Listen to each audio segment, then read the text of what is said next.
Ada yang ada musuh. Ini jemaat, ada yang ada musuh. Dia ada duduk di sini.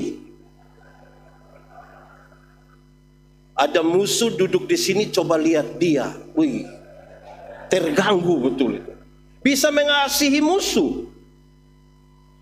Mama mantu saja kita susah mengasihi, apalagi musuh. Aku berkata kepadamu, kasihilah musuhmu, berbuatlah baik bagi yang membencimu, mintalah berkat bagi yang mengutuk, berdoa bagi yang mencacimu. Kalau pipi kirimu ditampar, berikan juga pipi kanan. Aku yang memilih kalian. Mari kita berdoa untuk pemberitaan firman Tuhan. Ya Tuhan Allah, kami mohon kepadamu, kuatkanlah dan teguhkanlah iman kami, supaya waktu di mana kami belajar firman Tuhan, biarlah ini menjadi waktu yang paling baik bagi kami. Kami berdoa, Tuhan jauhkan semua penggoda pencobaan, baik di dalam kami atau di sekitar kami, supaya di dalam damai sejahtera-Mu kami belajar firman Tuhan. Terima kasih banyak Tuhan, kami rindu pada firman-Mu. Berfirmanlah bagi kami Tuhan. Di dalam nama Yesus, firman yang hidup itu kami berdoa. Amin. Jemaat yang diberkati Tuhan, kita akan membaca Alkitab dalam Lukas 6 ayat 27 sampai dengan 36. Dengan judul Kasihilah musuhmu. Tetapi kepada kamu yang mendengarkan aku berkata, kasihilah musuhmu, berbuat baiklah kepada orang yang membenci kamu, mintalah berkat bagi orang yang mengutuk kamu, berdoalah bagi orang yang mencaci kamu. Barang siapa menampar pipimu yang satu, berikanlah juga kepadanya pipimu yang lain. Dan barang siapa yang mengambil jubahmu, biarkan juga ia mengambil bajumu. Berilah kepada setiap orang yang meminta kepadamu, dan janganlah meminta kembali kepada orang yang mengambil kepunyaanmu. Dan sebagaimana kamu kehendaki supaya orang berbuat kepadamu, perbuatlah juga demikian kepada mereka. Dan jikalau kamu mengasihi orang yang mengasihi kamu, apakah jasamu? Karena orang-orang berdosa pun mengasihi juga orang-orang yang mengasihi mereka. Sebab jikalau kamu berbuat baik kepada orang yang berbuat baik kepada kamu, apakah jasamu? Orang-orang berdosa pun berbuat demikian. Dan jikalau kamu meminjamkan sesuatu kepada orang, karena kamu berharap akan menerima sesuatu daripadanya, apakah jasamu? Orang-orang berdosa pun meminjamkan kepada orang-orang berdosa, supaya mereka menerima kembali sama banyak. Tetapi kamu, kasihilah musuhmu, dan berbuatlah baik kepada mereka, dan pinjamkan dengan tidak mengharapkan balasan. Maka upahmu akan besar, dan kamu akan menjadi anak-anak Allah yang maha tinggi. Sebab ia baik terhadap orang-orang yang tidak tahu berterima kasih, dan terhadap orang-orang jahat. Hendaklah kamu murah hati, sama seperti Bapamu adalah murah hati. Demikian firman Tuhan. Berbahagia setiap orang yang mendengar firman, memelihara dan melakukan dalam hidup setiap hari. Shalom. Itu suara terlalu kecil, kuat sedikit. Shalom. Damai di hati. Yang di luar shalom. Damai di hati. Semuanya shalom. Damai di hati. Dari pembacaan ini tema kita adalah mengasihi musuh dan berbuat baik. Coba sama-sama 1, 2, 3. Mengasihi musuh dan berbuat baik. Saya mau tanya dulu, ada yang ada musuh? Ini jemaat, ada yang ada musuh? Dia ada duduk di sini. Ada musuh duduk di sini, coba lihat dia. Wih, terganggu betul. Bisa mengasihi musuh. Mama mantu saja kita susah mengasihi, apalagi musuh. Jadi ini tema ini memang hal yang luar biasa. Semoga kita mendengarkan pemberitaan ini dan kita pulang nanti dengan membawa sesuatu yang bisa kita pakai. Hukum Taurat itu ada 10. Ada berapa? Dari 10 itu dijabarkan jadi 613 pasal. Dari 613 pasal ada ribuan peraturan hidup setiap hari. Dari yang ribuan itu Tuhan Yesus simpulkan dia dalam 2 kalimat. Mengasihi Tuhan dan mengasihi sesama. Dari 2 kalimat itu Tuhan menyimpulkan dia hanya dalam 1 kata. Yaitu apa? Kasih. Sama-sama 1, 2, 3. Kasih. Hafal sekarang. Boleh ikut yang saya omong. Kasih ialah. Omong.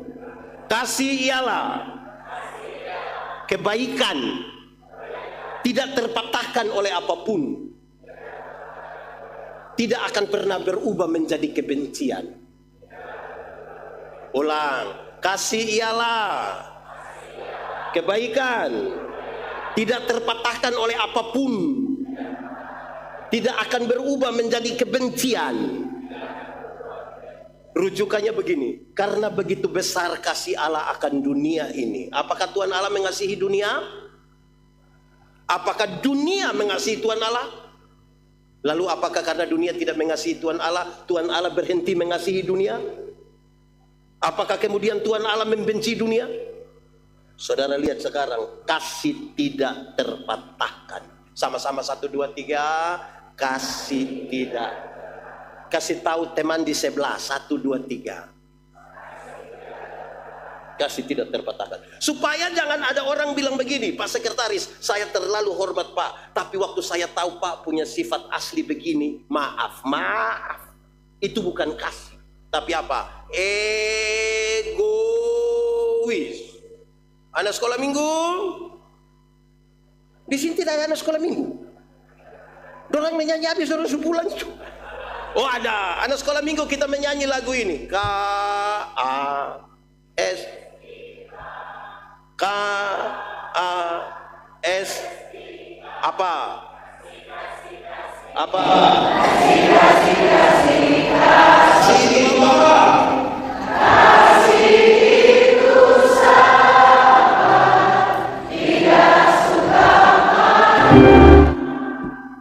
Sayang seperti oke. Kasih itu sabar. Coba, kasih itu sabar. Ada orang ini yang dia punya hidup terlalu menjengkelkan. Ada. Dan firman Tuhan bilang apa? Ada suami yang terlalu menjengkelkan. Ada. Siapa punya suami? Tapi firman Tuhan bilang apa? Ada istri yang sangat ada. Firman Tuhan bilang apa? Ada Persus yang tapi firman Tuhan bilang apa? Sabar itu ada 2. Satu, sabar terhadap situasi. Sabar terhadap apa? Ada situasi di mana kita rindu supaya segera selesai, tapi firman Tuhan bilang karena ada kasih mesti apa? Ada jemaat sudah pemalas dengar pendeta khotbah, dia mau cepat-cepat habis sudah. Tapi firman Tuhan bilang apa? Ada anak muda yang ingin cepat-cepat menikah sudah, tapi karena belum ada kerja. Anak muda. Di sini tidak ada anak muda. Ini oma-oma semua. Anak muda, jangan buru-buru menikah. Nikmati dulu masa muda, melayani dulu. Sebab kalau sudah menikah itu, cinta saja tidak cukup. Cinta saja tidak cukup. Siapa yang terlalu cinta, terlalu sayang, dia punya istri, terus dia cari orang yang punya toko, dia bilang, saya terlalu sayang, terlalu cinta, saya punya istri. Iya, jadi tolong susu 1 dos dulu. Tidak bisa. pakai bayar. Yang dia punya nama bulan madu itu hanya 1 bulan. Maksud bulan kedua itu dia punya madu sudah habis. Itu tinggal lebah saja. Jadi kalau tanpa kasih itu kita repot sekali. Itu pertama, kasih sabar terhadap situasi. Yang kedua, sabar terhadap seseorang. 1, 2, 3, sabar. Ada mantu yang sebenarnya marah sekali dia punya mertua. Di sini ada tinggal 1 rumah. Menjengkelkan kan? Firman Tuhan bilang apa? Sabar. Ada orang yang hidup itu menjengkelkan sekali tapi sabar. Dalam komunitas berjemaat ada orang yang kalau rapat itu dia hanya tahu protes saja. Ada di sini. Dia pakai baju warna. Firman Tuhan bilang apa? Ada yang di rapat itu dia bertanya saja. Bertanya begitu rupa sampai jawab kembali dia pertanyaan. Di sini ada. Kita sebenarnya marah tapi firman Tuhan bilang apa? Ada yang usulan banyak tapi waktu kerja dia tidak datang. Ada juga. Firman Tuhan bilang apa? Ada yang usul semua hal tetapi dia sekikir tidak memberi sedikit juga. Ada di sini. Firman Tuhan bilang apa? Ada yang waktu kerja dia tidak ada tapi pas makan ada juga di sini. Kolom berapa itu? Firman Tuhan bilang apa? Sabar. Ada yang dia datang itu kalau lihat ada makanan dia hanya mau babung. Oh ada juga. Dia bawa kantong plastik. Memang firman Tuhan ini betul sabar. Lah, kok bisa begitu?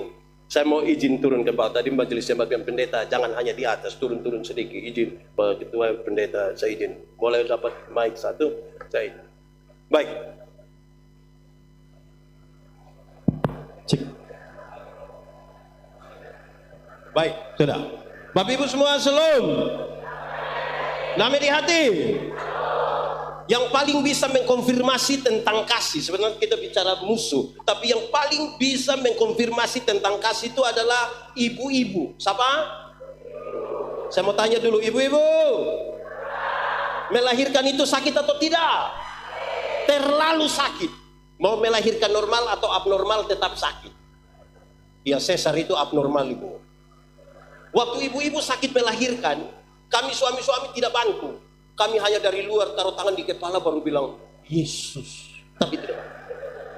Sudah bilang Yesus lagi dia bayangkan kira-kira ini anak muka ikut siapa ini. Paling-paling. Sekarang saudara lihat sudah sakit melahirkan. Harus bilang kepada anak-anak semua ini. Ini termasuk yang baju hitam. Waktu kamu masih kecil kamu punya jam tidur. Orang tua punya jam. Orang tua punya jam tidur. Anak-anak punya jam. Banyak orang tua tidak tidur gara-gara kamu. 2:30 subuh juga masih ada orang tua gendong-gendong DP anak begini, betul? Dalam keadaan sempoyongan karena tidak tidur lagi. Seringkali ibu-ibu dipaksa menjadi penyanyi.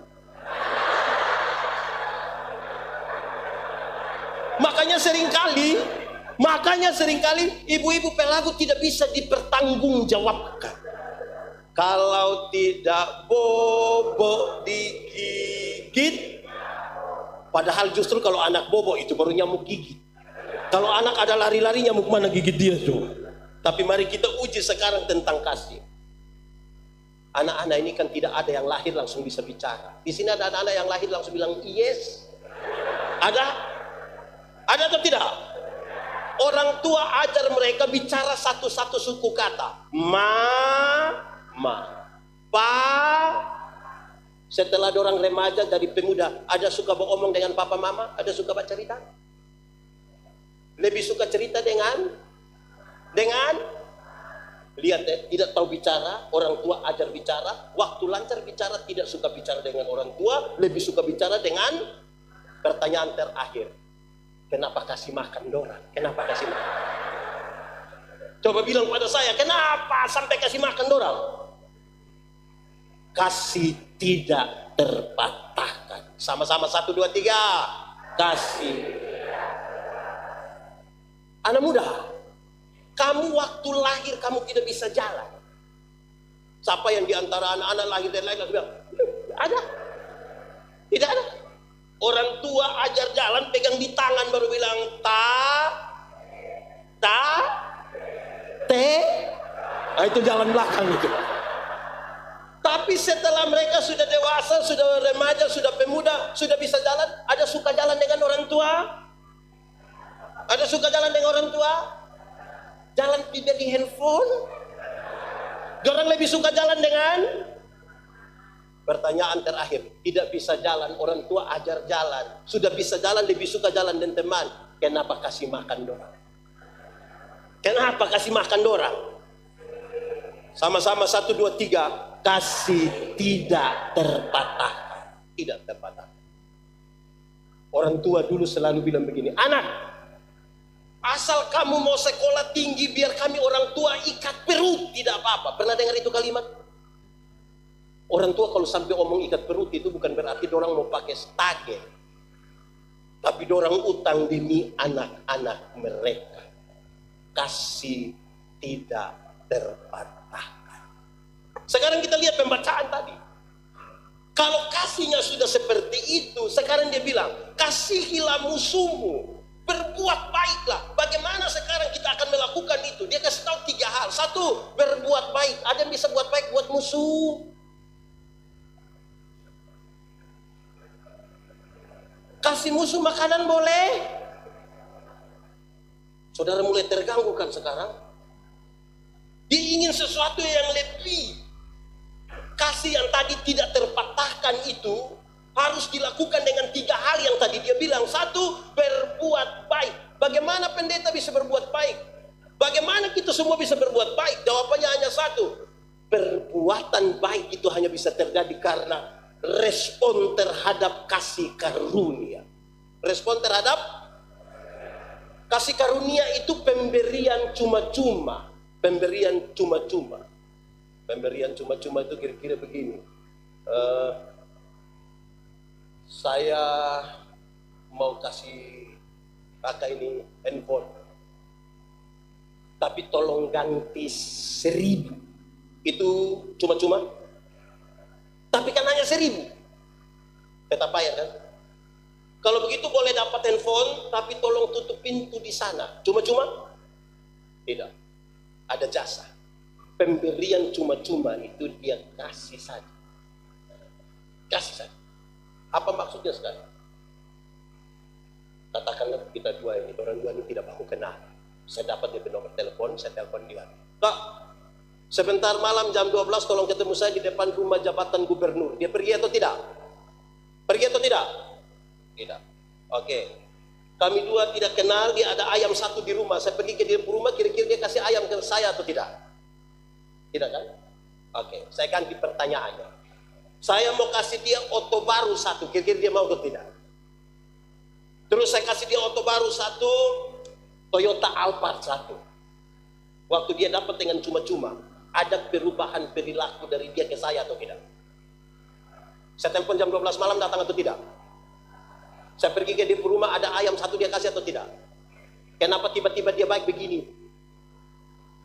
Karena dia telah memperoleh sesuatu dengan cuma-cuma. Hanya orang yang tahu bahwa Tuhan Yesus menebus dia dengan cuma-cuma, itu yang bisa membuat dia melakukan kebaikan bahkan terhadap musuh sekalipun.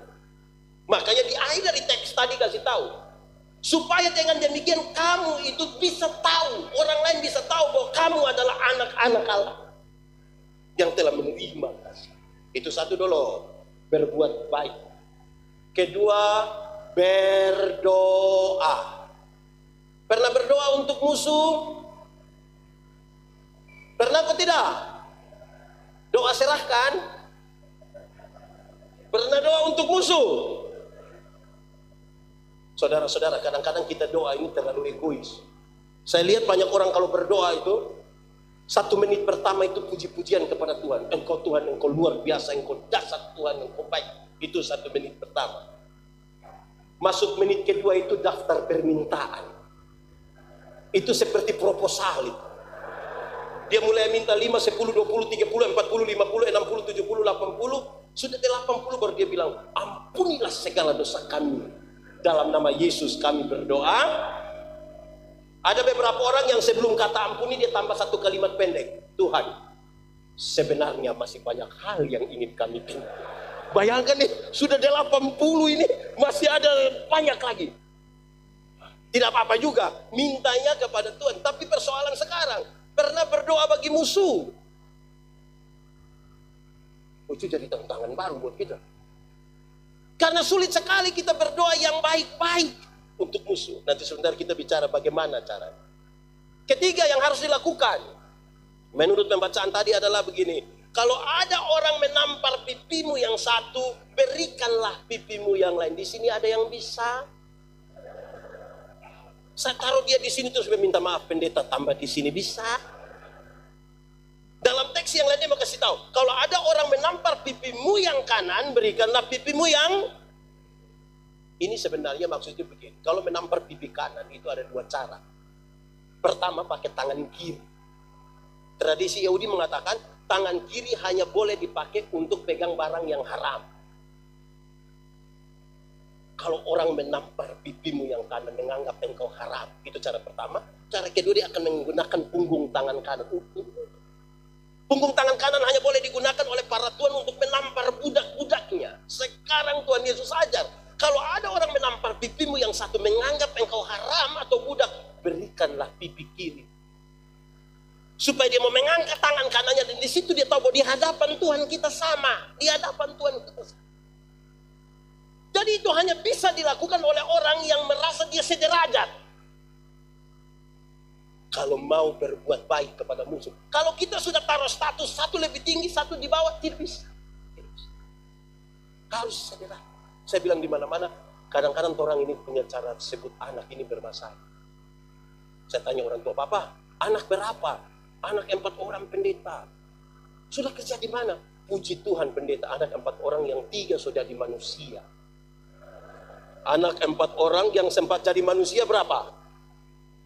Lalu yang satu mungkin pohon. Jadi cara pandang kita kepada kemanusiaan ini repot. Sekarang kita mengerti kasih di sini. Sebelum kita masuk pada hal-hal praktis, saya mau kasih tahu. Kenapa saya harus mengasihi seseorang? Karena manusia itu tidak sekedar sebuah tumpukan material biasa. Pada diri seseorang itu ada gambar dan rupa Allah. Jadi kalau saya ingin mengasihi seseorang, karena ada gambaran Allah di situ. Supaya sekarang kita taruh diri kita yang sama. Tuhan bilang begini, yang berikut itu kamu mesti tahu. Kalau ada sesuatu terjadi pada orang lain dan engkau marah sekali, dia bilang, tanyalah kepada dirimu sendiri. Tanyalah, apapun juga yang kamu kehendaki supaya orang berbuat kepadamu, berbuat. Kalau saudara tidak ingin dimaki, jangan. Di sini ada yang biasa maki-maki? Ada kok tidak? Ibu-ibu atau bapak-bapak? Jangan suka maki-maki, itu tidak enak sekali. Maki ialah mengeluarkan barang-barang yang tidak perlu dikeluarkan. Itu barang diam-diam di situ kita omong-omong supaya kenapa? Kalau ada anak kecil baru belajar maki tanpa kita setuju, kita masih bisa mengerti. Karena anak tidak mengerti bahasa. Anak kecil itu kalau selesai mandi, biar tidak pakai apa-apa, orang tua punya tamu ada, dia bisa keluar jalan begini. Kan dia tidak mengerti kan? Tapi coba dia punya papa, coba. Mandi habis begitu, terus ibu-ibu WKI ada latihan lagu di situ. Baru dia keluar, hai besti, wah. Itu bisa hancur itu. Jangan begitu. Apapun juga yang kamu kehendaki supaya orang berbuat kepadamu, berbuatlah demikian. Kalau saudara ingin dihargai, maka kalau saudara ingin dicintai, maka hal itu begitu serius. Oh, cintailah. Ya kira-kira begitu. Supaya Tuhan bilang begini, Coba kau tanya yang kau punya diri, engkau mau apa cara pandang orang terhadap kamu? Apa yang engkau mau? Kenapa? Manusia tidak pernah ditakdirkan untuk hidup sendiri, tidak pernah. Sejak awal manusia itu makhluk sosial, ketergantungan terhadap orang lain itu tinggi sekali. Kita hidup tidak untuk diri sendiri, kita hidup juga untuk orang lain. Amin. Sekarang saya mau tanya, semua ada nama? Kita punya nama sebenarnya untuk siapa sebenarnya? Untuk kita dan orang lain. Kenapa? Karena tidak ada orang memanggil namanya sendiri. Betul tidak? Siapa di antara kita yang pas mau makan terus dia bilang, Yandi, makan. Kan tidak. Tidak ada orang memanggil namanya sendiri. Kita penama ini untuk orang lain yang panggil. Amin. Kita makan. Ini pernah makan? Makan kok tidak? Makan? Bungkus? Makan, ya makan. Kita ini makan sebenarnya untuk siapa coba? Kita makan untuk siapa coba? Untuk diri dan orang lain. Bagaimana pendeta saya makan untuk orang lain? Ya makan untuk orang lain. Istri itu kalau sakit dan tidak mau makan, suami bilang, Mama, makan. Dia bilang ini, makan. Dia, mulut pahit. Makan saya. Kalau kami sudah kehabisan kata-kata, suami akan bilang, makan sayang, anak-anak masih kecil. Langsung tambah dia, langsung tambah. Dia juga tidak mau kalau anak-anak ada mama baru kan. Dari mama Ani jadi, tahu juga tuh. Dia juga tidak mau begitu biar mama Ani sekalipun. Kita semua pakai pakaian, betul? Ada pakai pakaian? Kita pakai pakaian untuk siapa coba sebenarnya? Untuk diri dan untuk orang lain. Untuk diri sendiri itu untuk supaya jangan dingin, jangan panas, jangan kulit terbakar. Untuk orang lain itu maksudnya begini. Kalau kita sendiri kan tidak pakai juga tidak apa-apa kan? Kita bisa jalan-jalan begini kalau kita sendiri. Tapi karena ada orang lain itulah kita pakai pakaian. Amin. Supaya jangan orang ketemu kita. Aduh, kan? Jadi karena kita hidup dengan orang lain, maka tanya sekarang, apa yang kamu kehendaki orang berbuat bagimu? Karena kita hidup dengan orang lain. Amin. Itu yang harus kita lakukan. Nah, sekarang kita masuk pada hal teknisnya. Sekarang Pendeta Yandi mengasihi. Kita lebih sayang kita ke diri atau lebih sayang orang lain? Lebih mengasihi diri atau mengasihi orang lain? Mengasihi? Alkitab juga bilang begitu.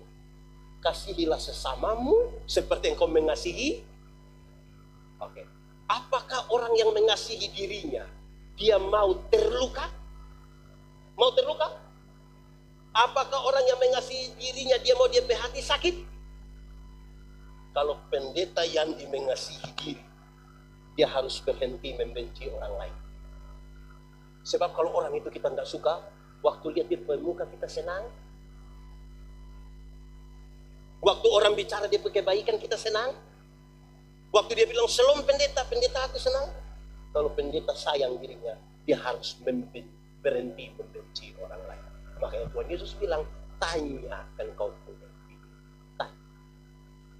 Poin berikut dulu. Bagaimana hal itu bisa dilakukan kepada musuh? Hanya ada satu kata. Pengampunan. Sama-sama 1, 2, 3. Banyak orang bukan mengampuni, tapi berusaha melupakan masalah. Mengampuni itu bukan melupakan masalah. Makin sakit hati, makin tidak bisa lupa. Jadi mengampuni bukan lupa masalah. Mengampuni itu adalah membebaskan diri, menyambut dia punya kesalahan, sambil siap besok dia bikin kesalahan baru. Berapa kali harus mengampuni? 70 kali? Bukan soal 490. Angka 7 dalam Alkitab selalu berarti sempurna. Karena itu, mengampunilah terus menerus. Karena tiap hari kita ketemu orang. Tiap hari ketemu orang. Apakah setiap orang punya kewajiban berbuat baik kepada kita? Tidak. Di rumah istri satu, Di rumah istri satu, anak 3 saja, orang bisa berbakal lain. Apalagi keluar ke kolom, sudah 25 kakak. Keluar lagi ke RT. Makin banyak orang yang kita lihat, makin banyak yang kita jengkel. Tanpa pengampunan. Tidak bisa. Tidak bisa. Tuhan Yesus ajar kalimat ini sangat baik.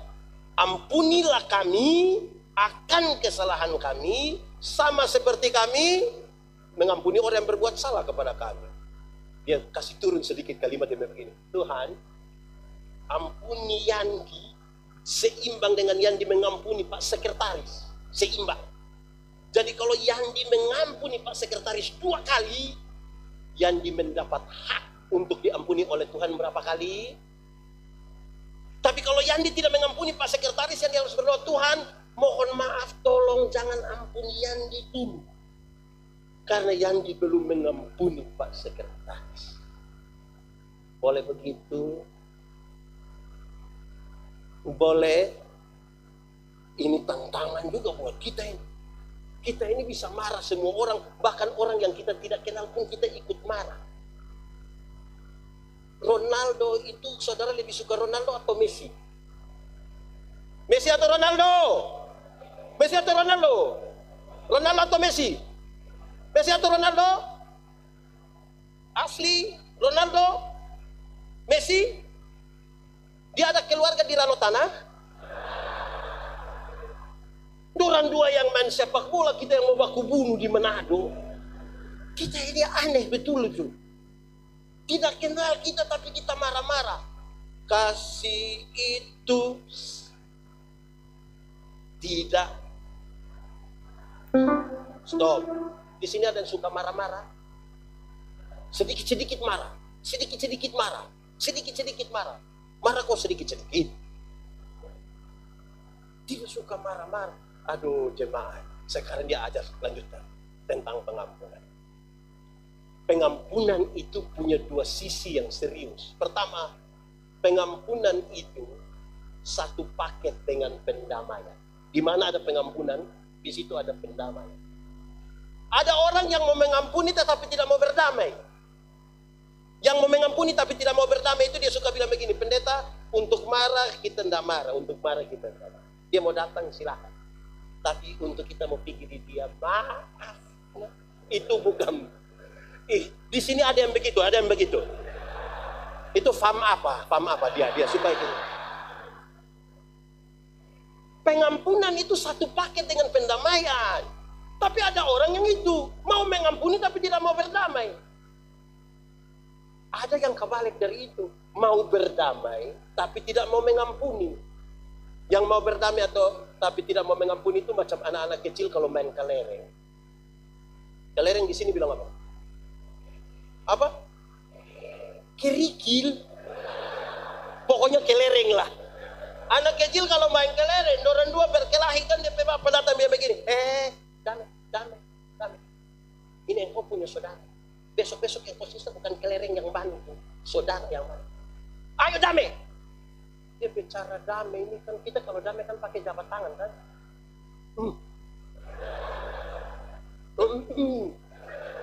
Di sini ada begitu. Yang damai pencitraan ada. Dia pelsus. Tidak. Ini saya.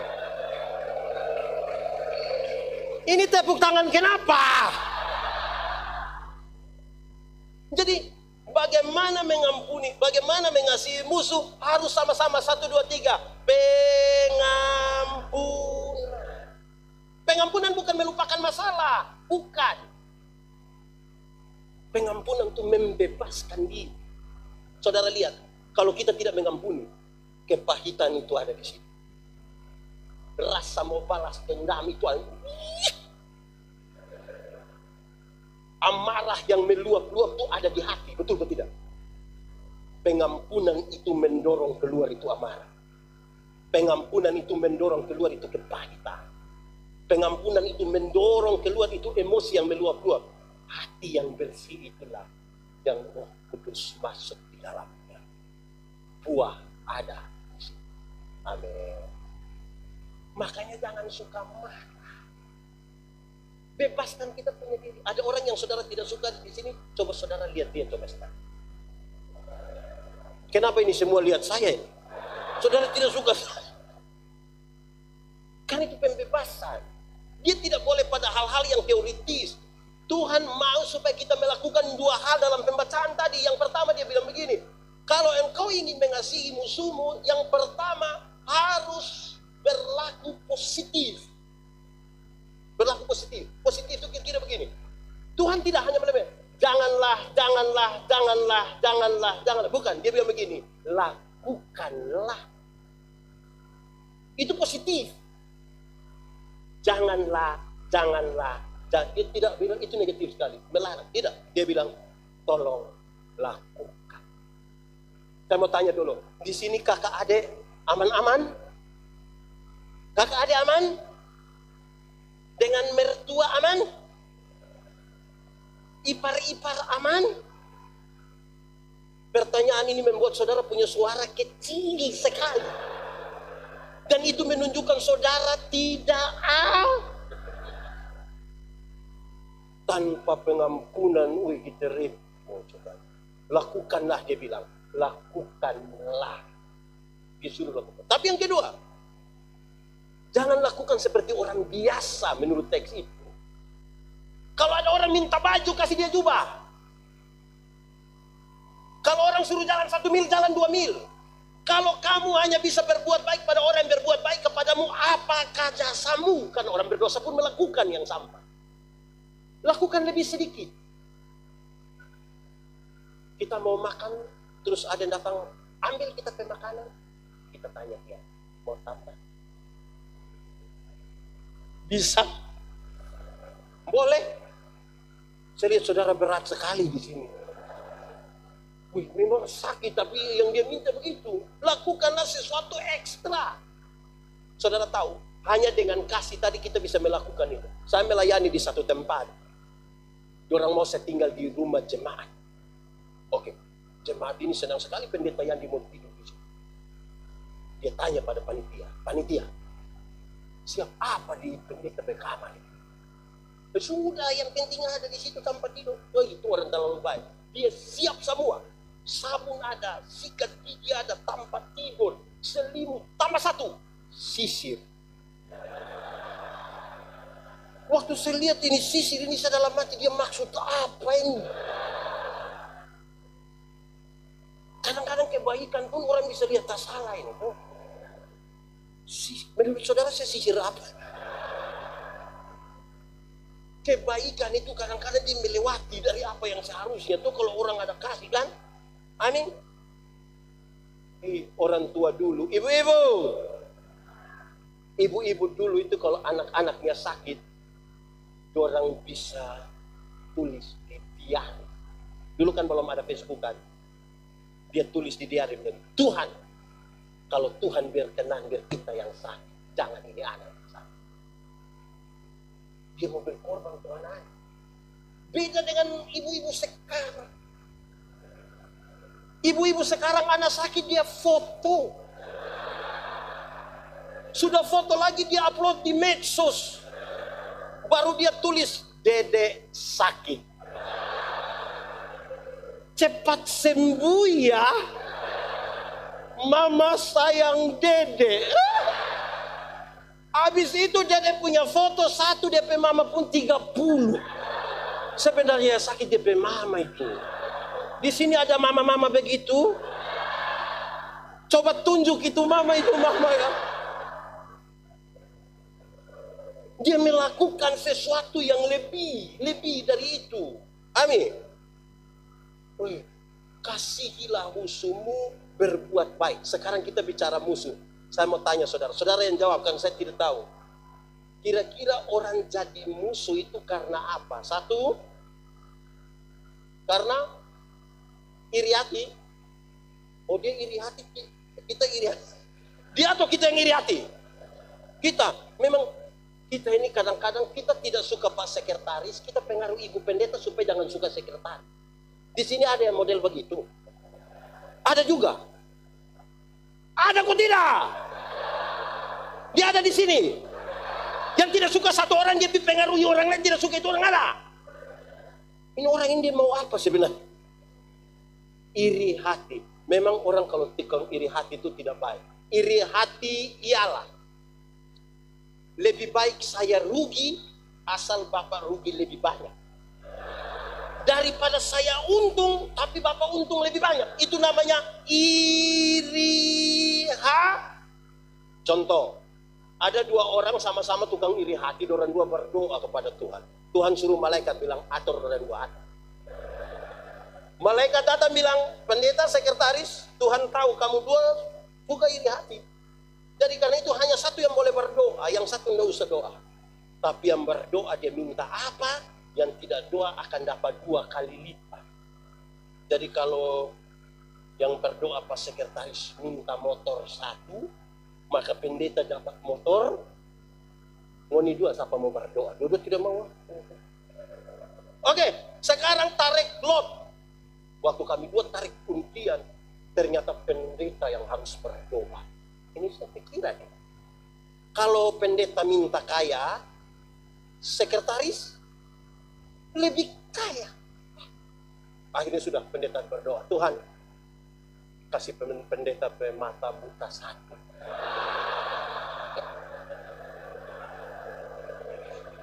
Kalau pendeta buta 1, sekretaris buta.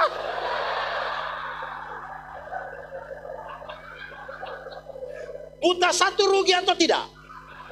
Buta 1 rugi atau tidak? Rugi atau tidak? Tapi lebih senang lihat orang buta 2 kan?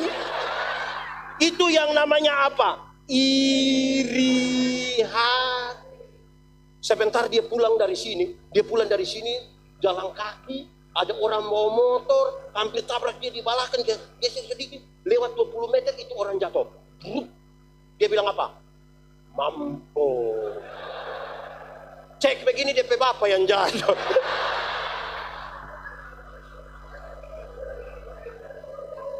Senang sekali lihat orang susah dan susah sekali lihat orang di Bethesda ada. Ada? Dia duduk di situ atau di balkon? Jemaat, jangan sampai orang lain yang beli kulkas, ngana yang kedinginan, lama-lama beku nanti. Orang lain yang kredit motor, dia yang tidak bisa tidur di rumah. Dia bilang, ibu cek dulu, cek apa? Dia kredit kah, cash kah? Orang punya. Di sini ada begitu, ada juga. Dia duduk di. Makanya Tuhan aja, coba tanya engkau punya diri, coba tanya apapun juga yang engkau kehendaki. Sudah, itu pertama. Musuh bisa jadi karena apa? Iri. Kalau ada yang suka iri hati, habis ini doa lepas. Siapa tahu besok apa? Besok apa? Kedua, orang bisa jadi musuh karena apa? Satu tadi iri hati. Kedua apa? Karena apa? Karena munafik. Di sini ada yang tukang munafik. Orang munafik itu di muka baik sekali, di belakang, di muka dia aman-aman. Dia urus DP mama mantu, dia urus babai. Mama mantu sedih-sedih, mama mantu biar aduh kasihan kita pe anak mantu urus kita biar. Nah apa-apa memang orang anak mantu mesti urus. Itu di muka. Di belakang dia keluar dia bilang tua mati enggak mati kita. Ada juga di Manado. Itu anak mantu ada di. Wih repot betul-betul. Jemaat. Orang tua itu lahirkan kamu banyak-banyak, orang tidak pernah titip kamu di mana-mana. Titip di mana-mana. Tapi anak-anak yang sudah sukses bisa sepakat titip DP mama di.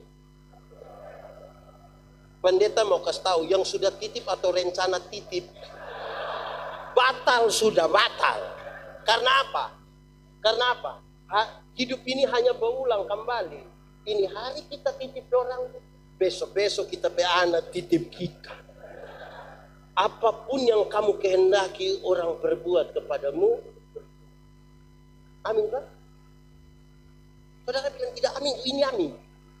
Jadi itu yang harus dilakukan. Kamu tanya, berapa bersaudara? 2. Berapa bersaudara? Berapa bersaudara? Berapa bersaudara? Berapa? Orang tua bisa lahirkan kita 4, 5, 6. Tapi 4 orang yang besok-besok sukses, belum tentu bisa urus mama yang hanya satu. Kenapa lihat saya? Iya, dia bisa online berjam-jam, tapi tidak pernah telepon orang tua. Nanti orang tua mati dulu baru dia telepon berulang-ulang. Jangan kubur dulu sebelum saya sampai di situ. Mau kasih tahu siapa? Yang begitu. Di sini ada yang begitu. Ada yang orang tua masih hidup. Keluar tolong dia peluk dia. Tolong telepon. Tolong minta maaf. Supaya kita tahu kita juga besok-besok nanti begitu. Kita menyanyi satu lagi lagu dunia, tapi biar kita menyanyi di gereja tidak apa-apa. Izin. Tak kasih itu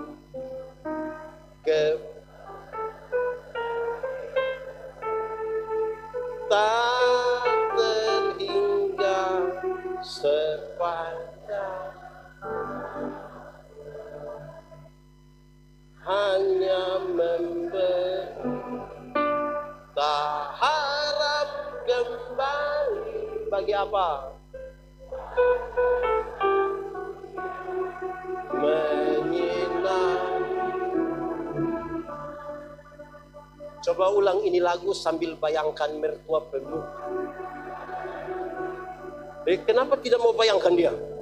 Kasih kepada siapa? Sampai kapan?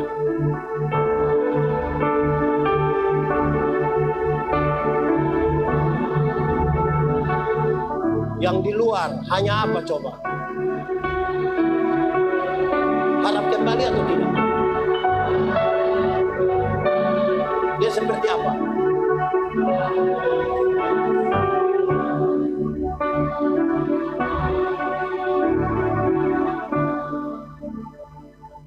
Menyanyi ini lagi baru sengaja bikin muka sedih-sedih.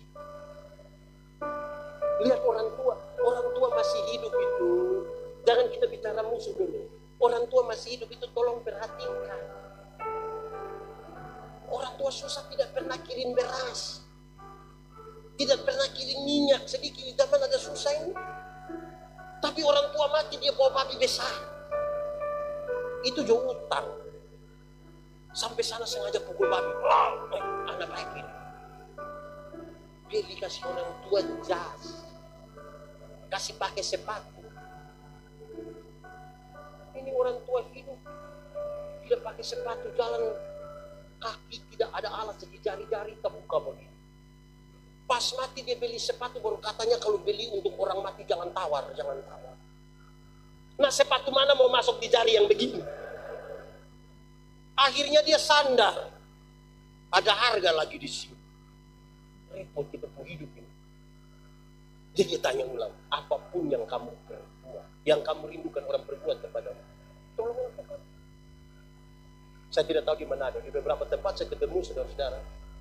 Ketika ada kematian, ada yang itu peti taruh orang tua pakaian, ada yang taruh Alkitab baru. Di sini ada yang dia hidup saja dia tidak baca. Sekarang dia so mati baru kita suruh dia mau baca. Aneh kita botak ini. Jemaat yang sudah baca kasih habis Alkitab boleh angkat tangan. Ada 1, 2, 3 saya barangkali 4, 5 mungkin 1%. Saya mau kasih tahu. Yang so baca kasih habis saja belum tentu mengerti. Yang so baca kasih habis, apalagi yang tidak ada. Pendeta Yandi ini pendeta jemaat. Kalau dia kadang-kadang pergi ke rumah jemaat, dia tidak bawa HP, tidak bawa Alkitab. Sampai sana baru dia bilang, Bapak, coba ambil Alkitab. Bapak ke belakang itu lama sekali baru dia datang. Yang menarik, datang dia bawa Alkitab satu. Dia famanobe, tapi di Alkitab tulis manopo. Ini pasti pinjam, pasti pinjam. Yang aneh, Alkitab dia tidak ada, tapi motor 2. Ada juga begitu di Manado, di Bethesda ada. Kalau Alkitab tidak ada tapi motor 2, hanya 2 kemungkinan. Kemungkinan pertama, Alkitab lebih mahal dari, sehingga dia bisa beli motor tapi tidak bisa beli. Atau kemungkinan yang kedua, dia so hafal habis Alkitab. Jadi kita di kemungkinan pertama atau kedua. Repot itu, saudara. Jadi kalau kita tidak punya itu, kita mau belajar apa? Pada akhirnya kasih itu sebuah tindakan. Tidak ada laki-laki yang dia suka itu perempuan, dia datang dan bilang, saya terlalu suka. Harus ada tindakan, kan?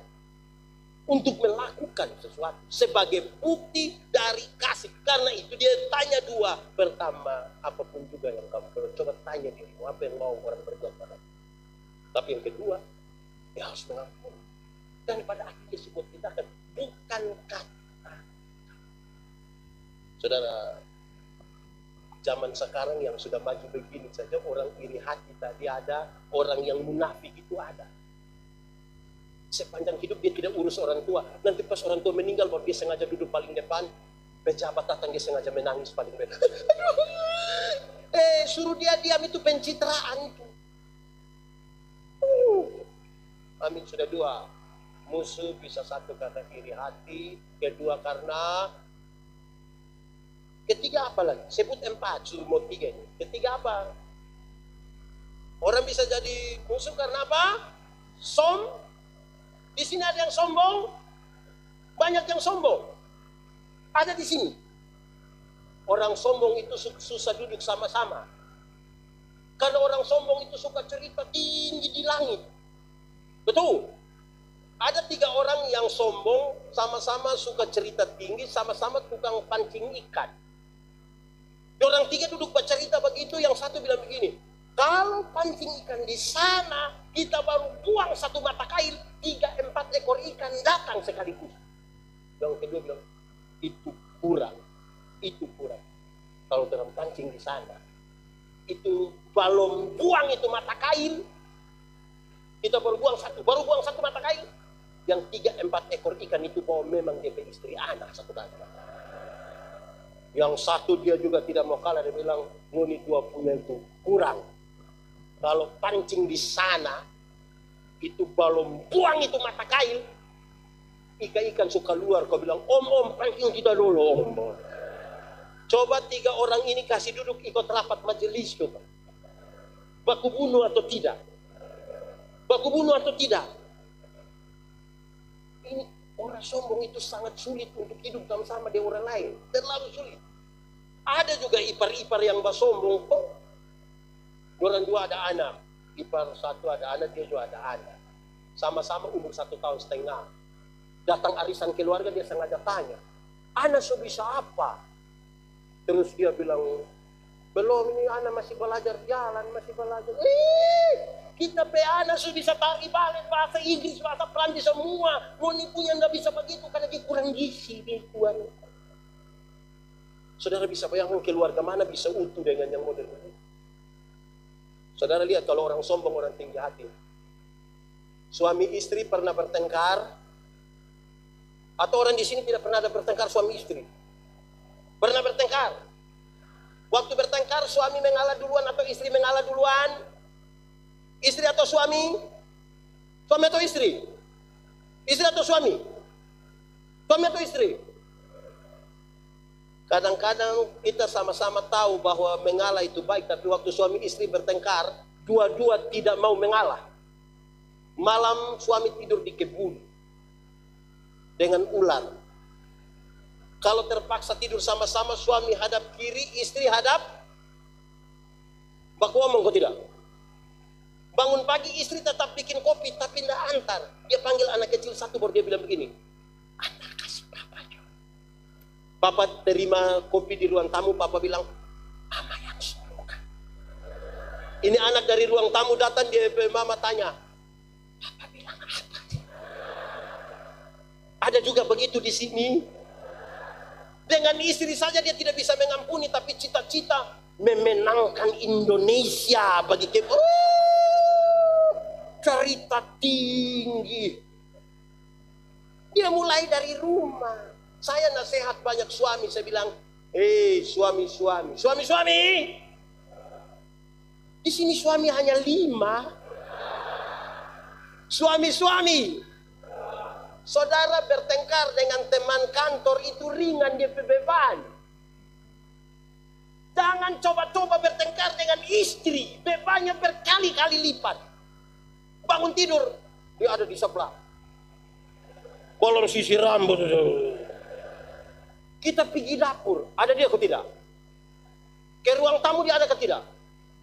Di ruang keluarga dia foto yang paling besar, boleh ada lihat gitu. Jangan coba-coba bertengkar, cari mas. Karena itu bikin baik-baik toh. Amin. Suami istri aman. Saya lihat kayak kurang aman. Nah, kita ada di 193 tahun.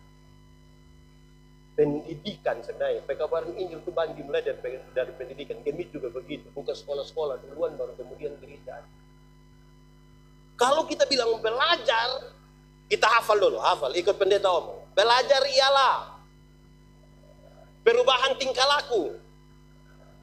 Dari tidak tahu menjadi tahu. Dari tidak bisa menjadi bisa. Belajar itu punya 4 tingkatan. Berapa tingkatan? 1.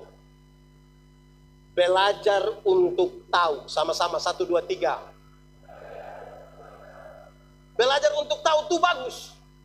Saudara bisa dapat informasi dari banyak sumber. Dari guru, dari Google, dari buku, dari pengalaman. Silakan. Belajar itu baik.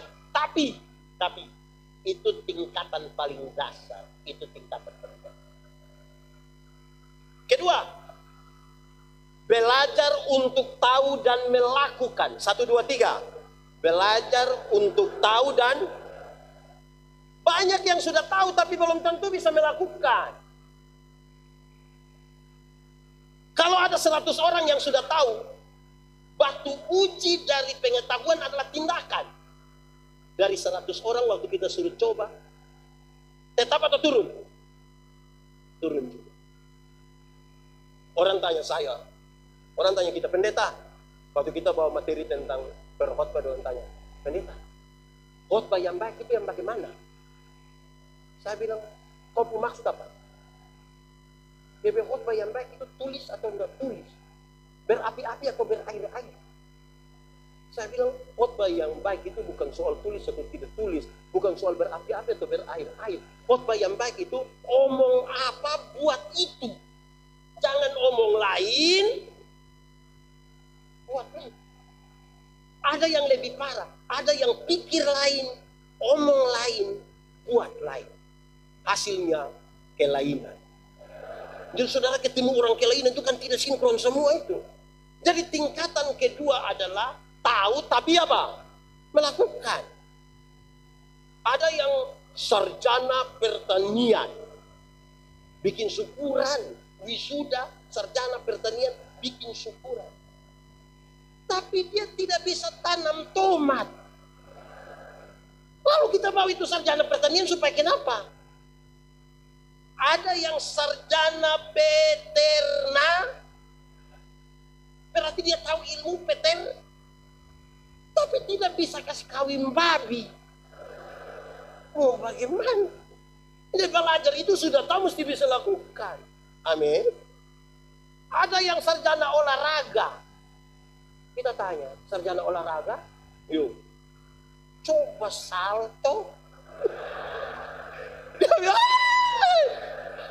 lalu, kedua, pertama belajar untuk, kedua belajar untuk tahu dan naik lagi. Belajar untuk tahu, untuk bisa melakukan, tapi bisa hidup dengan orang lain. Sama-sama 1, 2, 3.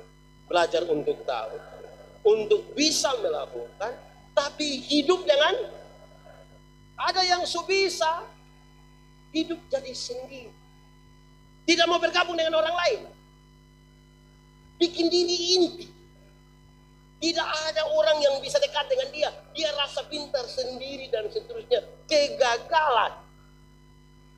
Kalau sudah tahu, mesti berbagi. Bisa hidup dengan orang lain. Ini zaman ini bagus juga. Tapi kita punya egois itu makin tinggi. Makin tinggi. Semua pegang handphone kan. Handphone itu berhasil mendekatkan yang jauh, tapi menjauhkan yang hari Minggu dapat kesempatan sama-sama dengan keluarga, pergi di kawasan, pergi di apa lagi? Apa itu? Di Mantos. Mau makan, suami, istri, anak, 4 orang duduk, tidak baku ngomong. Masing-masingnya. Lama-lama gila. Hidup itu interaksi sedikit dengan orang lain. Jemaat, kata kunci dari relasi itu adalah komunikasi. Menara Babel itu tidak selesai dibangun bukan karena kurang uang, bukan karena kurang tenaga kerja, bukan karena kurang material, hanya karena terputusnya komunikasi di antara mereka. Jadi jangan coba-coba hidup sendiri. Komunikasi. Saya berkhotbah, saya bilang begini, tempat komunikasi terbaik bagi keluarga itu di meja makan. Duduk di situ, kasih mati itu handphone semua. Bicara suami istri anak-anak. Ini duduk di situ, handphone bunyi, suami ambil bukan terima di situ, dia sengaja keluar baru bilang, halo, halo. Kasih mati itu handphone, duduk cerita. Di kesempatan di meja makan itu suami tanya istri, sayang, kenapa ini sayur garam semua? Terus istri bilang, minta maaf jo papi, sayang, aduh minta maaf. Tadi waktu kita tumis ini, kita terlalu ingat papi. Kita kira papi garamnya kita ambil, kita taruh-taruh. Tanya yang laki-laki, kan ada laki-laki, ada kita tanya, laki-laki, di sekolah tadi dapat berapa? Tadi kita dapat 10. Lu macam lu berbakat. Pintar sekali.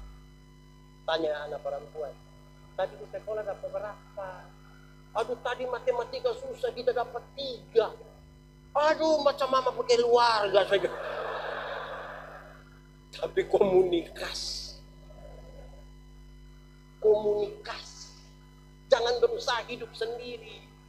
Majelis, tadi saya datang ini 2 kesenangan betul. Saya senang sekali. Datang ini majelis jamaat di belakang ini bisa baca cerita, foto bagus itu kok. Aman kok tidak kalau begitu? Tepuk tangan dulu kasih Bill.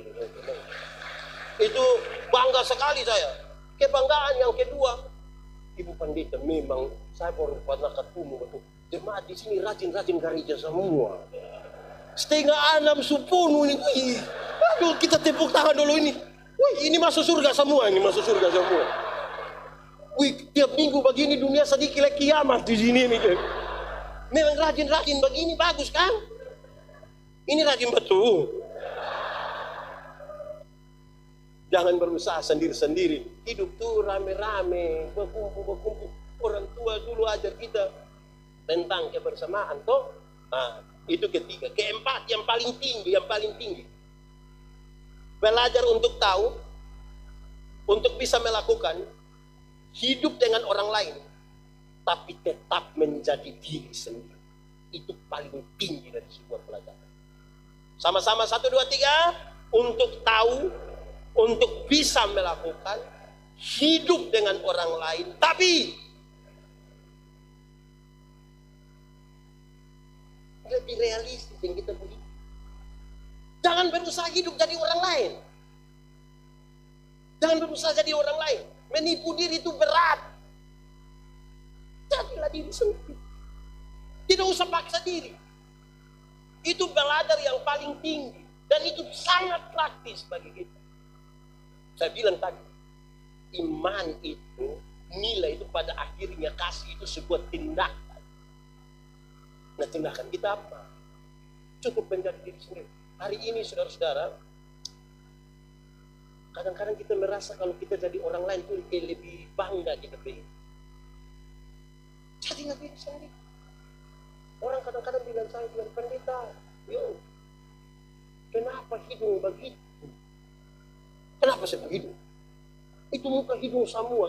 Tinggal sebuah hidung kok, kenapa? Ada satu hari saudara, kami berdiskusi. Ada sebuah gejolak di bangsa ini. Terus ada sebuah diskusi tentang merawat kebinekaan. Pendeta Yandi diminta sebagai salah satu yang lagi narasumber.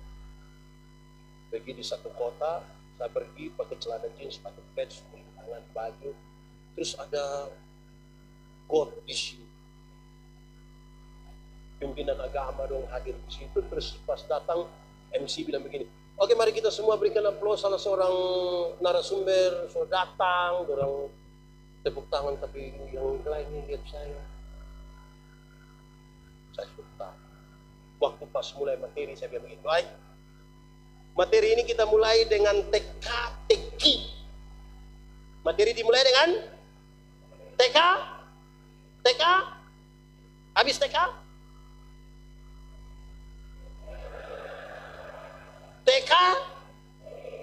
teki, kok kita semua bilang. Saya bilang begini, kita mulai dengan teka-teki. Saya tanya orang, kompor apa yang di atas pohon? Kompor apa yang? Orang bilang, kompor rusak. Saya bilang, salah. Orang jawab, kompor, salah semua. Nah, apa pendeta? Oh, kompor yang di atas pohon itu kompor saya. Karena saya punya kompor, saya mau taruh di pohon kah, di jalan kah, di laut kah, di mana kah, kan itu saya punya. Kan kita punya sendiri kan? Amin. Saya bilang begini, kenapa dunia di Indonesia kacau? Karena kita tidak urus agama kita masing-masing, kita sibuk urus orang lain punya agama. Mestinya agamaku cukup. Kalau engkau tidak mengerti Trinitas, jangan tanya di orang yang bukan Kristen, tanya di saya yang jawab. Kan kita punya kan? Orang mulai mengerti, terus kita tahu, ini kepala siapa punya. Orang bilang pendeta punya, betul. Kan ini pendeta punya, kita mau God begini kah, kan kita punya. Hidup itu jadi yang kita punya sendiri kan. Paling tinggi belajar untuk tahu, untuk bisa melakukan, hidup dengan orang lain, tapi tetap jangan berusaha jadi orang lain. Jemaat, saudara boleh baku dapat dengan siapapun, orang denominasi manapun silakan, karena kita bergaul dengan semua orang. Tapi identitas diri sebagai orang Gemim itu jaga di sini. Bukan yang hari gereja di sini, besok dia pergi Pentakostas, itu lusa dia pergi. Di sini ada yang begitu, Tunjuk dia yang mana, saya kasih tahu dia. Jadi kita boleh baku dapat dengan siapa saja, tapi tetap jadi diri sendiri. Ekspresi itu hal yang berbeda-beda. Tapi jadi, kalau kita punya anak ada 4 orang, pergi di Jakarta pulang kita bawa baju ampa, cara anak berespon terhadap ini baju beda-beda. Kita kasih anak pertama, dia bilang, punya bapak terbaik. Anak kedua bilang, anak ketiga bilang, anak keempat dia diam-diam.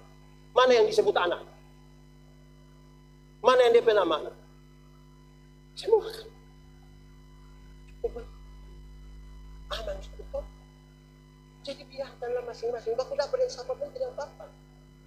Kita hidup ini terlalu banding-banding. membanding-bandingkan itu orang tidak aman. Kami Natal di pedalaman timur.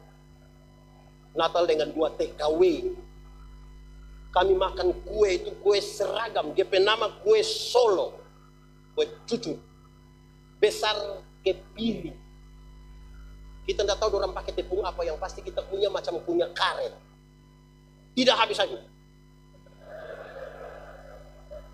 Terus sementara kita punya ini kue setengah mati, yang 1 TKW bilang begini, pendeta, kalau orang Natal di Hong Kong, itu saya, yang satu bilang kalau kita Natal di Macau, hei, ini orang di Timor. Yang engkau harus lakukan adalah berangkat ke Hong Kong saja, atau bawa itu dapat. Saudara tidak bisa tinggal di sini, tapi pikiran dan perasaan ada di tempat lain, tidak bisa begitu. Mau hidup bagaimana kalau tinggal di sini, pikiran dan perasaan ada di tempat lain. Jangan banding-banding. Kenapa? Bis orang tua dulu ajar, di satu waktu yang sama, kejar 2 rusa sekaligus, dua-dua tidak dapat. Mesti cari satu. Orang yang mendua hati tidak akan pernah tenang dalam hidupnya. Bagi seorang perempuan dewasa belum menikah, ada 2 laki-laki suka dengan dia, yang harus dia lakukan adalah ambil keputusan. Tidak bisa tiap malam dia hanya bilang ini atau ini. Lama-lama tidak jadi dua-dua. Amin toh? Ini saya mau tanya dong. Ibu-ibu, kalau suami banding ibu-ibu dengan ibu-ibu lain, senang? Pulang dari sini terus suami bilang, "Ma, iya, kenapa tidak sama dengan ibu di sebelah?" Pas ibu kau pindah ke sebelah sana. Jadi ambil keputusan. Orang kalau mau bertumbuh di mana harus tadi di diri sendiri ambil keputusan. Saya mau tanya tolong, masak Indomie itu cepat atau lambat? Cepat atau lambat? Lambat atau cepat? Teorinya cepat. Tidak segera ambil keputusan dia jadi lambat. Kalau pendeta mau makan mie, pendeta bilang, pendeta ke istri, "Ma, kita mau makan mie." Ibu ke dapur 2-3 menit dia datang tanya, "Mie goreng atau mie kuah?" Terus kita bilang, mie kuah saya." Ibu ke belakang 2-3 menit dia datang tanya, "Kuah banyak atau sedikit?" "Taruh banyak saja, enggak apa-apa." Ibu ke belakang 2-3 menit dia datang tanya, "Pakai telur atau nyatu?" "Taruh sayang, taruh sayang." Ibu ke belakang 2-3 menit dia datang tanya lagi, "Pakai rica?" Lama-lama orang tidak makan, hanya baku tanya. Segera ambil keputusan lah. Ambil tuh. Jemaat. Perjalanan dengan Tuhan itu perjalanan menemukan jawaban. Bukan hanya bikin-bikin pertanyaan, tapi kita mesti jalani dia dengan baik, apa adanya, sesuai dengan Tuhan mau. Nuh, dulu Tuhan bilang begini, Nuh, bikin batra Nuh. Nuh tidak tanya. Mestinya kan dia tanya, "Tuhan, laut ada di mana?" Dia tidak tanya kan. Dia buat saja. Nuh, nanti Nuh bikin dia tingkat-tingkat begini ya, Nuh. Dia tidak tanya, dia kerja. Nuh, nanti bikin kamar banyak-banyak, Nuh. Dia tidak tanya. Mestinya dia tanya, "Tuhan, kau ini orang hanya 8 orang, itu pun suami istri, kamar apa cukup?" Dia tidak, dia kerja. Kerja-kerja begini, tiba-tiba air bah datang. Baru Nuh mengerti. Betul. Ternyata harus ada bah. Dapat jawaban kan? Tuhan perintahkan binatang-binatang masuk, baru Nuh mengerti. Betul. Mesti dia bertingkat-tingkat. Bayangkan kalau di samping Nuh punya kamar itu ada kandang babi di sebelah. Kan Nuh yang susah kan? Binatang-binatang mulai masuk, buaya masuk, singa masuk, semua masuk. Baru Nuh mengerti, benar, ini mesti berkamar-kamar. Bayangkan kalau Nuh satu kamar dengan lebar. Kan keluar datang Nuh sudah bengkak-bengkak ini semua. Jadi kalau Tuhan mau apa itu jalankan saja toh. Amin. Tidak usah terlalu. Nah, yang paling terakhir sudah lapar? Yakin belum? Jemaat, yang paling terakhir itu kita butuh berpikir positif sama-sama. 1, 2, 3. Kenapa berpikir positif itu penting? Untuk sesuatu yang Tuhan bilang tadi, engkau mesti berdoa bagi musuhmu dan berbuat baik. Kenapa? Berpikir positif. Ada 2 alasan orang berpikir positif. 1, karena kita tidak tahu dengan utuh tentang seseorang. Tidak tahu. Tidak ada orang yang dia tahu satu orang itu secara utuh. Tidak. Suami istri sekalipun, tidak ada suami yang tahu dia punya istri utuh. Begitu pun. Suami istri coba renungkan. Ternyata ada hal yang kita tidak sampaikan kepada istri. Betul? Contoh. Kita pulang ke rumah, lihat mama, terus mama tanya, Yandi, opo istri mana? Ada sakit badan. Terus mama bilang begini, sakit badan, dasar perempuan malas sakit badan. Terus kita pulang, istri tanya, papa sudah pulang? Iyo, mama bilang apa? Kita kasih tahu, yang bilang perempuan malas. Ada kasih tahu begitu. Ada kasih tahu. Mama ada salam, cepat sembuh mama bilang. Kita tidak tahu seseorang dengan utuh. Makanya butuh berpikir. Yang kedua, kenapa mesti berpikir positif? Karena manusia punya potensi berubah. Manusia punya potensi. Contoh, sekarang ini kan grup WA banyak toh. Alumni Samrat, alumni SMA, sekarang alumni TK saja ada di grup. Terus di grup alumni itu tiba-tiba ada yang muat foto begini. Selamat ya. Ada yang japri. Ada selamat apa itu? Enggak tahu. Kita pun teman itu sekarang susah dah dia. Taman yang mana? Itu taman SD dulu. Yang mana yang itu? Oh, yang waktu itu kita tolak-tolak dia pesta begini. Iya. Nah, saya mau tanya, dia yang dulu bodoh-bodoh itu bisa berpotensi pintar kok tidak? Bisa berubah jadi pintar kok tidak? Kita yang dulu ranking-ranking di sekolah karena mama yang guru di situ.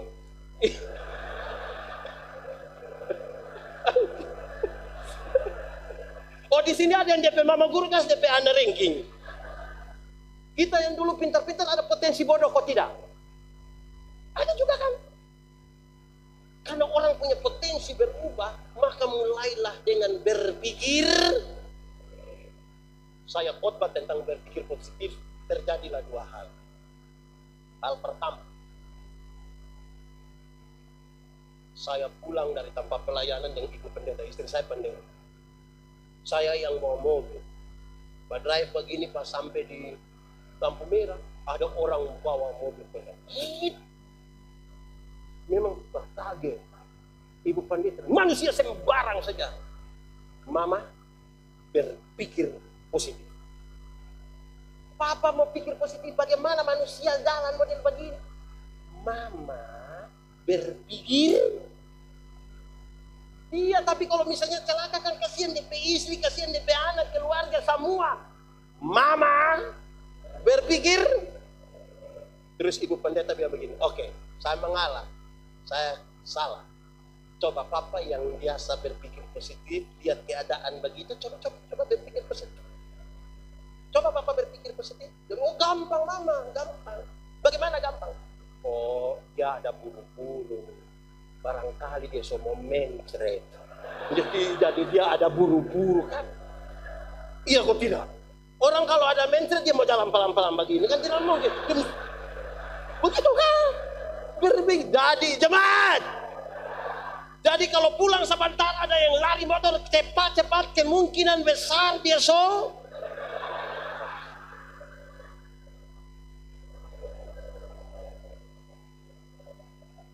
sama juga kan, pas ibu pendeta pimpin, ibu pendeta bilang saudara-saudara, Mari orang satu hati dalam doa syafaat. Pas orang mau berdoa kan, pas separuh tutup mata, separuh kan bilang, betul, di Bethesda ada, kemungkinan besar dia so mau.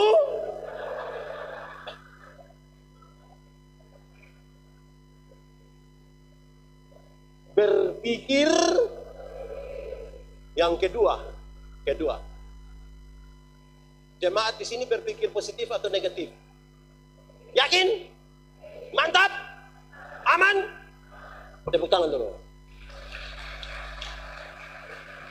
Dulu di satu swalayan kita pergi dan kita berteman, satu kurus sekali kita berteman. Ada ibu-ibu dia pakai baju yang macam tali satu. Dia kita berteman, begini dia lama-lama terus dia bilang, malam bisa bilang, bibi apa? Malam kalau mau pergi, om, malam-malam dia sepi lembu. Kalau mau pergi ini alamatnya jam 7. Jam 7 malam ini anak datang ketok pintu, ibu ini buka pintu. Masuk, kunci pintu. Om, dia suka keluar, nggak apa-apa. Dia keluar begini, nanti pagi baru dia datang. Dia mau minum apa? Kita minum kopi, Bu. Dia bikin kopi terus dia datang, dia bilang, Ade minum, nanti buka baju, Ade buka baju. Nana minum, buka baju, ibu datang buat DP anak laki-laki kecil begini, sampai terus dia bilang DP anak, itu kalau ndak makan nanti badan macam ini kakak ini, kurus. Saya mau tanya, tadi saudara pikir apa? Tadi saudara pikir apa? Masih pikir positif tadi? Ada pikir positif tadi? Saudara sampai bilang, pandita kok bisa omong begitu di mana? Apa yang saya mau bilang? Kadang-kadang orang disesatkan oleh pikiran sendiri, padahal kenyataan tidak sejauh ini. Ini ibu ini hanya tidak mau dia punya anak kurus, dia bawa orang kurus untuk dia jelaskan, kalau ngana tidak mau makan nanti badan macam ini. Tapi saudara pikiran kemana-mana. Masih pikir positif.